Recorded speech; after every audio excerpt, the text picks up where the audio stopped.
The Lost Key. Yesterday, Ria woke up early in the morning. She looked outside and saw dark clouds in the sky. She decided to visit her grandmother before the rain started. She took her bag and walked to the bus stop. While she was waiting, she suddenly realized that she had forgotten her house key.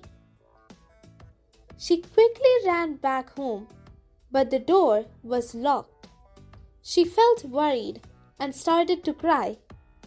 Just then, her neighbor came outside and asked what happened. Ria explained everything. The neighbor smiled and gave her the spare key her mother had left earlier. Ria thanked her and finally left for her grandmother's house. When she reached there, it started to rain heavily. She felt happy because she had solved her problem in time.